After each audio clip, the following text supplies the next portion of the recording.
او ځکه ما څو څو پیري د ملګرو ته دا خبره کړې ده چې دا بعض کسان پکې د موبایل دا هسټري زر ډیلیټ کړي چې دا څوک ویني نه بې سواله څوک چیک نه کړي چې تاریخ راوباسي چېرې د څه څه کتلي دا هسټري یعنې پرېږده که دا راوځي هم د دنیا شرم دی لږ شرم دی کومه هسټري چې د الله سره پرته ده هغه به څنګه ډیلیټ کړې د هغې به څه کړې او چې هغه الله راښکاره کړي د قیامت په ورځ د ټولو مخلوقاتو مخکې د هغې سره به څه کړې هغه شرم سره به څه کوې نو دا یعنې د یو انسان کچه سوچ دی چې مخلوق او مخلوق پرېږده د دې مخلوق د خالق نه حیا وکړه ورور سوال کړی دی چې ما منښته کړې وه چې زه به د نن نه بعد فحش ویډیوګانې او تصویران نه ګورم خو بیا څه وخت بعد چې دی ما یو تصویر یا یو ویډیو مې وکته نو اوس به زه څه کوم جواب د دې مسلې هغه دا دی اول خو دا یاده کوي ګناه داسې مه پرېږده چې ته منښته کوې نو د هغې د یرې نه ځان د ګناه نه منع کوې یعنې که ما ګناه وکړه نو زه به بیا داسې وکړم دی اوس ځان یری د ګناه نه په څه یری په منښته داسې مه کوه داسې مه کوه ته ځان د ګناه نه په دې منع کړه چې دا ستا رب په تا باندې منع کړې ده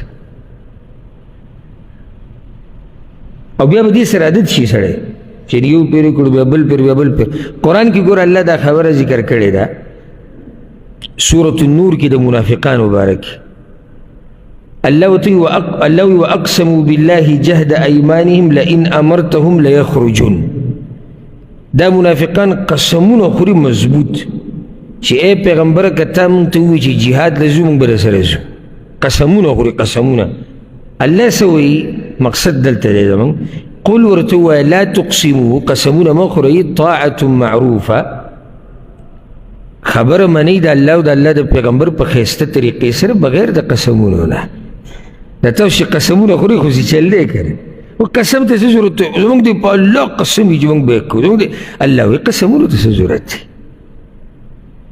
د الله او د الله د رسول چې منئ په ښایسته طریقې سره یې منئ قسمونو ته به یې ضرورت نشته چې دینداري کې او ځان د ګناهونو نه منع کوې نو په قسمونو او په منښتو ځان د ګناهونو نه مه منع کوه